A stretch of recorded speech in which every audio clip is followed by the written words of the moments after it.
Welcome into the Thunder Basketball Universe presented by Summer Moon Coffee. We are recording today's episode on Friday. It is May 15th. The Thunder has been home in Oklahoma City for a couple of days now after defeating the Los Angeles Lakers in 4 games and advancing now to the Western Conference Finals. So once again, here in this playoffs, the Thunder has a nice stretch of time at home in between series to rest, recover, recuperate, but also to make sure they're diving into all the lessons that they learned from that previous round. Yeah, they're certainly used to this type of challenge, which is a very different one than what they face when they're actually on the floor going up against opponents on a night in and night out basis, kind of that every other night cadence.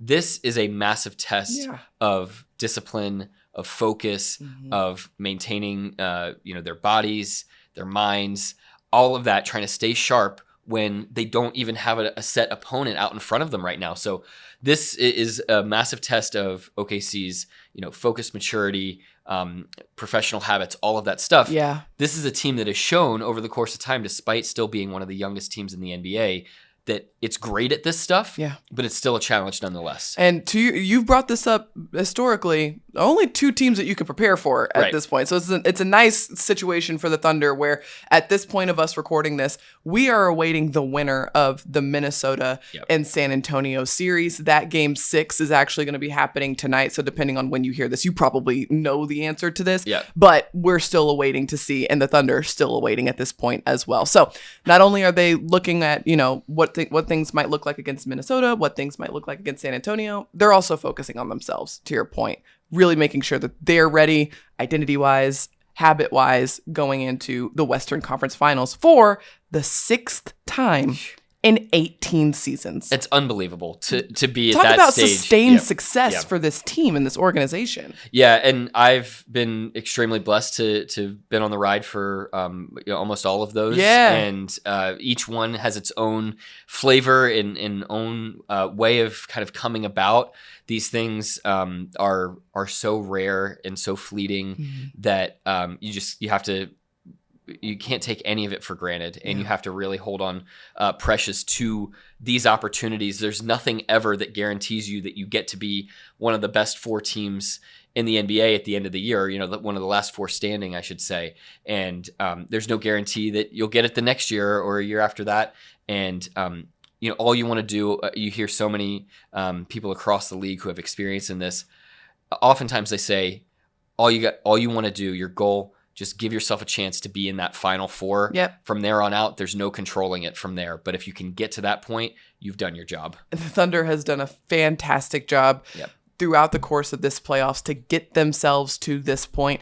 Hasn't been easy, and they have gone through some challenges, but they've gotten the job done. So congratulations to Oklahoma City for this achievement. We will talk about the takeaways from that Lakers series that the Thunder just played in the Western Conference semifinals. But first, it is time for our Summer Moon Stat of the Week. Nick Gallo, what you got for us? 126.3, and I am zooming us out a little bit.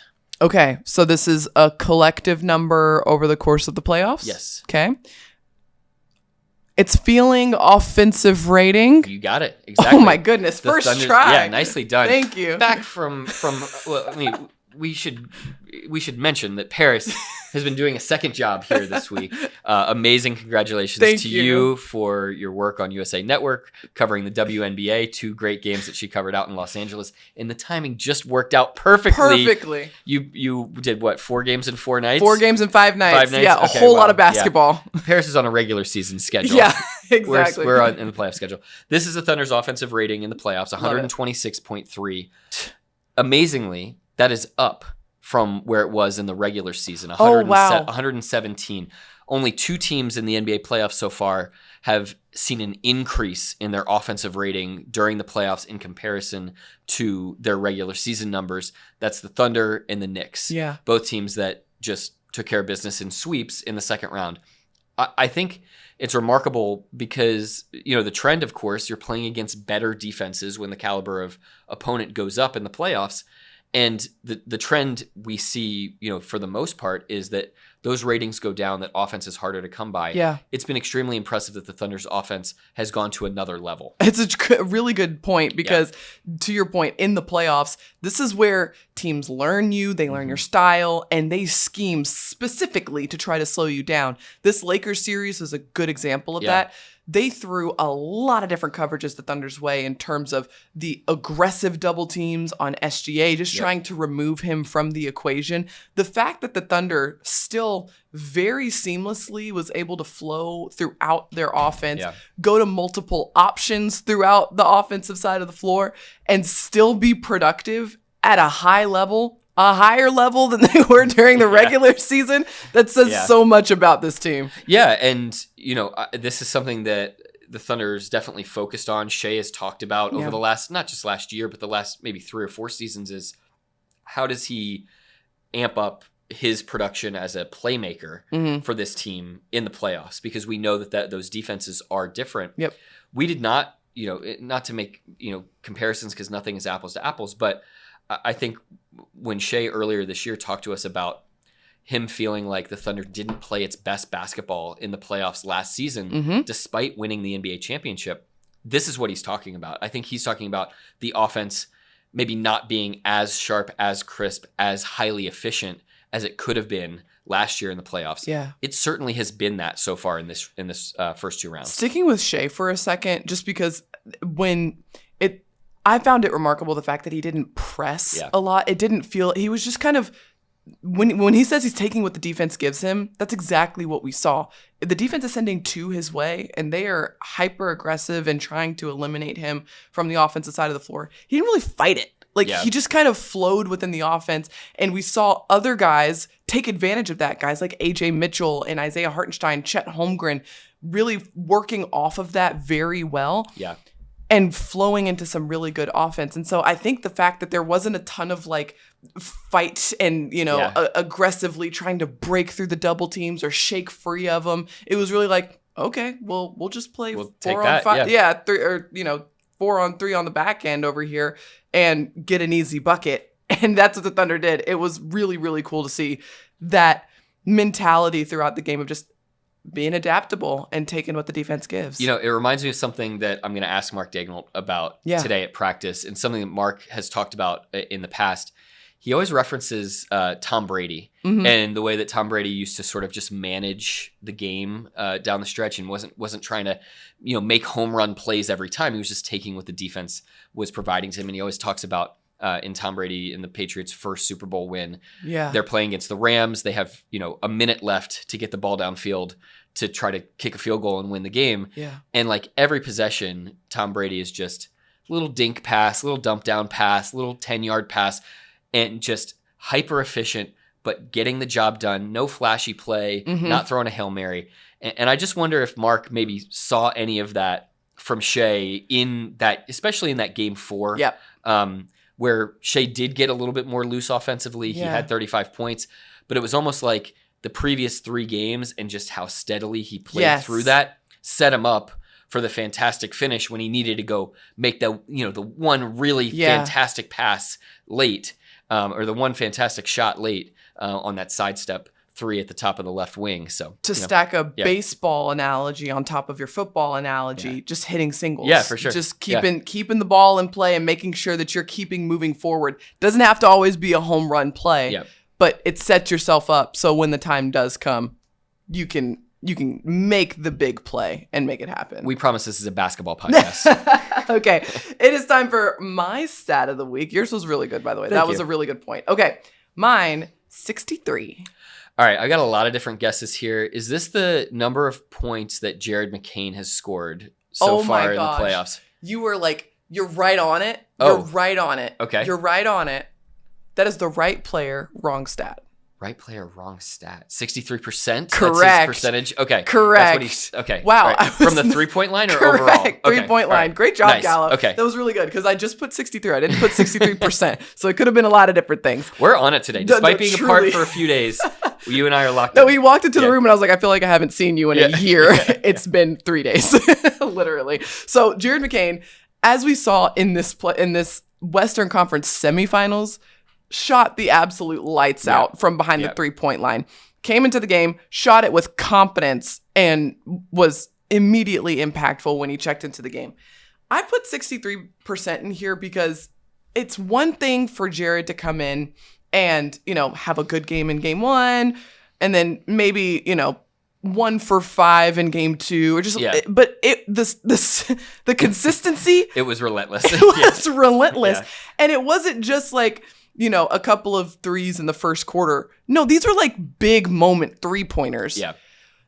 And I want to zoom out and add some context because this man wasn't on the roster in December. He was in a different city. Yeah. In a different conference on the other side of the country. And he comes into this new team, new system, new organization, and somehow has managed to fit in seamlessly into this offense that he hadn't played in before, endear himself to his teammates who he hasn't played with yet. And now it's to a point where these guys are hunting for him. They're looking for him. And not only that, celebrating him massively whenever he makes a 3. And it's one of those things that is so contagious. It's so fun to watch. And it makes it really easy to root for this guy when he's out there on the court, because you know that when that ball is in his hands, his teammates are like, yeah, that's a bucket. Yeah, and like what we saw from him was a little bit different from a night-to-night basis. So let's look at the 4 games in that Lakers series. Yep. 4 for 7 from the field in 15 minutes, scores 12 points in game 1. 4 for 5 from 3. Yep. Game 2, also 4 for 5 from 3. A little bit more minutes, 18 minutes. That's the most he plays in the series. Yeah. Goes for 18 points. Game 3, on the road, he only plays 10 minutes. He only takes 1 shot, but he makes it. That's right.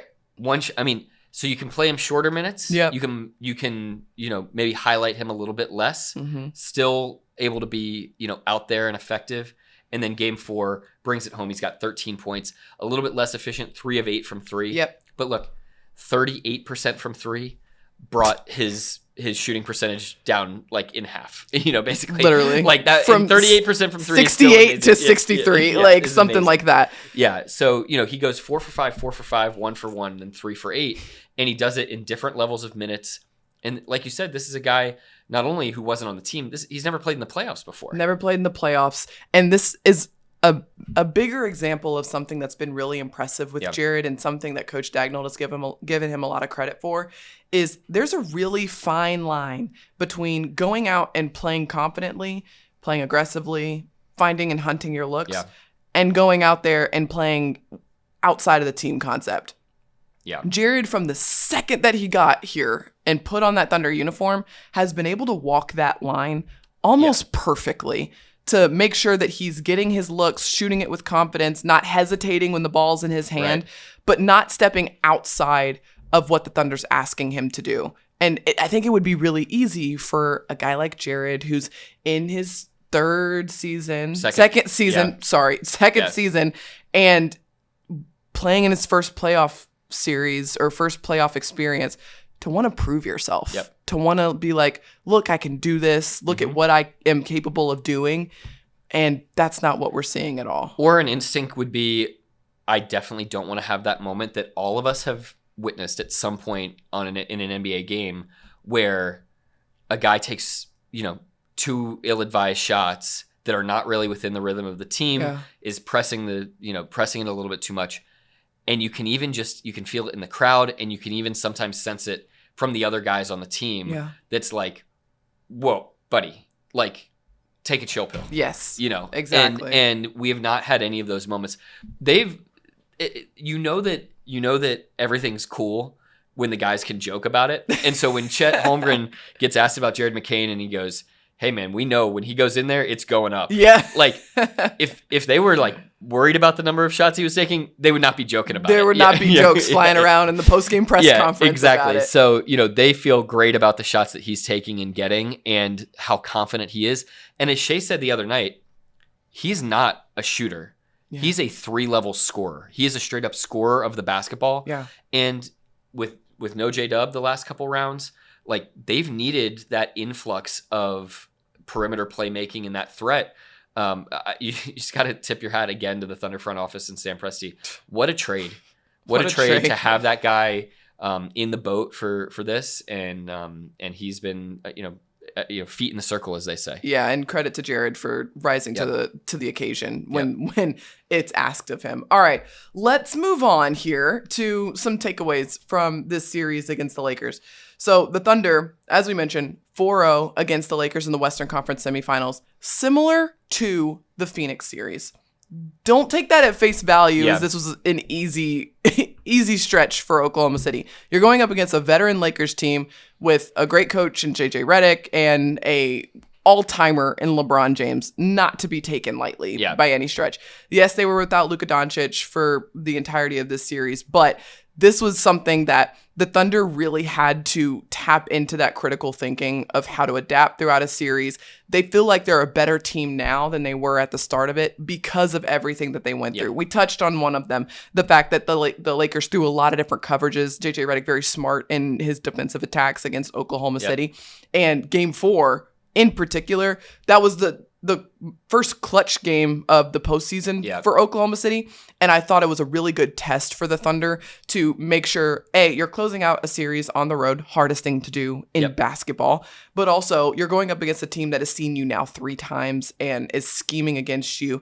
And the Thunder did a really good job remaining composed and poised like we've seen all series long to get the job done. Yeah, I love that they were able to lock into that mode in having a clutch game after not having one for almost a month, basically. And if you look at it, there's a chance that this Thunder team, like the main rotation players, will have played 8 games in 41 days. Wow. And you think about a 41-day stretch in the regular season. You're talking about I'm probably exhausted 22, just thinking about it. Probably 21 games, 22 games, something like that. And so, this is a lot of time where you're having to get the mental reps. You're having to review internally, like stay sharp internally, as we talked about at the very open of the podcast. And so to be able to lock in and grind into that mode very quickly after facing a team in the Lakers that had gone to overtime in the previous round with the Rockets and had played some like do or die games just to get into the seeding that they wanted to get into.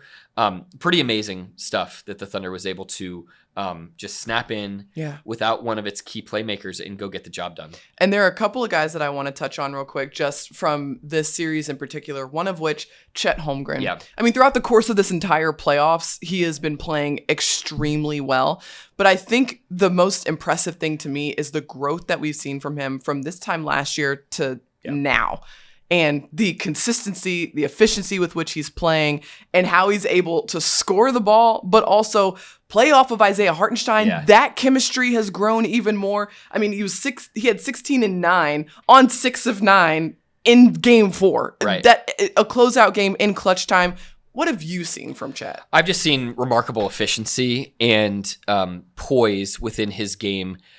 He's not putting the ball on the floor in dangerous ways. Like in the playoffs, the hands are going to be swarming. The defense is going to be extremely active. He has not put himself into disadvantageous positions. He has been a great play finisher. He's knocked down the catch and shoot threes. He's been able to pump fake, sidestep, one dribble, get to the shot. He's gotten to his places on the elbows, hit the turnaround fadeaway jumpers, and of course, he's finished down low with poise and precision. 60% from the field, 39% from 3, 89% from the free throw line, basically 19 and 9 in terms of the points and rebounds, plus about 2 blocks a game. That, if you're getting that from Chet Holmgren with the gravity that he has on both sides of the ball, that's incredible. Yeah, and I admire really his approach just mentally as well. Just he's been very measured, very even throughout the entirety of this postseason. Not that he ever wasn't at any point, but especially just when things are heightened and things are a little bit more intense like they are in the playoffs. Hearing him in post-game press conferences and the fact that he's so measured, recognizing that, look, we have got to be present. We've got to be we got to play the game that's in front of us, not look too far ahead, not think about his own performance and get really excited, but to be within this team and also very just measured and steady. Very impressive to see from Chet Holmgren. You know who else has been impressive? Ajay Mitchell. Great. Yeah, fantastic. Unbelievable. I keep forgetting this guy is only in his second season. I mean, again, he's 19 points a game as well. Yeah. About 5 assists a game. So 19, 4, and 5 is what he's bringing. He has not been as efficient as he typically is. But if you look at it, his efficiency has increased over the course of the last 6 games. And, I think he's going to be in a position now moving forward where he's seen more and more of these pictures. Yep. He's going to have better angles to the rim. He's going to have a better feel for how to attack things. And assuming that at some point the Thunder gets Jalen Williams back, well, that slots AJ into kind of a different mode, right? Where he's still getting those types of opportunity. He's still running a lot of offense, but maybe the efficiency can tick up because he doesn't have the burden of being the sole, not sole, but one of the key primary ball handlers and playmakers for all of those minutes that Shea is off the floor. Mm-hmm. I'm looking forward to assuming that J-Dub is able to come back at some point here in the postseason. Mm-hmm. There's this concept that they can have 2 of those 3 guys on the floor at all times of the game, and that is really dynamic. Yeah, and that's something that we will definitely look forward to seeing. I mean, the other thing about AJ, the offense is obviously so loud and so in your face. Quietly on the other end of the floor is like an underrated element to his game, his defense, and his ability to hold his own. He's really crafty on that end. He picked up 4 steals in game 4. And that element to his game is one of the key factors in all of this, because you can't be on the floor on the number 1 defense in the NBA in this team with the Thunder. You can't stay on the floor if you're not holding your own defensively. And AJ has done a fantastic job of that while taking on some substantial matchups over the course of these 2 series. Yeah, only Cason Wallace and Alex Caruso are averaging more steals per game in the playoffs than Ajay Mitchell is on this Thunder team. Yeah. So again, goes to show from your perspective there, he's earned the right to be on the floor. Yeah. And there are going to be times where the Thunder here, whether it's Minnesota or San Antonio, where the Thunder needs multiple ball handlers on the floor, and it cannot sacrifice on the defensive side. Yeah. So there may be times where AJ's got to be out there instead of one of the sort of primary point of attack defenders that's on the floor, and he's got to hold up in order to also be able to provide the Thunder the offensive threat that it needs. Speaking of defense, quick shout out before we get into our next segment to Lou Dort. Because I think it just goes underrated because the offense isn't loud sometimes. Yep. And the guy that he's guarding, typically, like, they're going to score the ball at a high level because they're LeBron James. Yeah. But the fact that he is defending these guys minute for minute, kind of. I mean, for the majority of the time, he's taking on that top line matchup. But the amount of energy that goes into the defensive end of the floor in the playoffs, in these sort of matchups in Phoenix, Devin Booker. Yep. And then against the Lakers, LeBron James and Austin Reeves. Hats off to Lou Dort. Yeah, massive job, and he's going to continue to be needed. In talking with some of the guys, it's nice that they're not necessarily needed 45 minutes a game, 42 minutes a game, that they, guy like Lou, Cason, Alex Caruso, those guys can be fresh to give the absolute best of themselves on those defensive assignments and provide different looks to those top line players. Yeah. So just wanted to point that out, make sure it didn't go under the radar, because it's really easy to overlook the effort that goes into that. It doesn't often show up on the stat sheet, but it is very, very valuable for this group. Okay, for this group. All right, let's get into what's brewing for Oklahoma City. As of right now, as we mentioned, we are waiting to see who wins between the Timberwolves and the Spurs. The winner of that, of course, will be the opponent for Oklahoma City in the Western Conference Finals. What we can tell you is that games 1 and 2 will be in Oklahoma City here inside of Paycom Center. When they will happen, to be determined as of right now. But be sure to stay locked on OKCThunder.com and at OKC Thunder on all social channels to stay up to date on when the games are, what days they are, and what you need to know before coming into Paycom Center. Yeah, and we do know that the games will, once they begin, be on an every other day cadence. Correct. So just like last year, there was no breaks in between games. And so the Thunder and its depth going to be critical again in whatever this series does look like. And we at least know that the series will start either Monday or Wednesday. Correct. So we've got that lined up either the 18th or the 20th. Yes. And then from there on out, it'll be an every other day cadence. So you can kind of start to plan your life. Just like pencil it in, but like don't ink it. Don't put it in pen. Hey, now that I'm thinking about it, you do know that there will be a home game on May 20th. That's true. So just do that. There we go. Right? That okay, much so is lock set. that in. And then you can work around it from there. Okay? That's I like that. I like that. We're working with what we've got right now. And who knows, at the time of your listening this, you might know the answer to all of these questions already, but this is what we know as of right now. But that wraps up today's episode. Thank you so much for watching and listening. Be sure to like, rate, and subscribe wherever you get your podcasts. Thank you so much to our producer, Matt Bishop. And until next time, Thunder up and catch you later.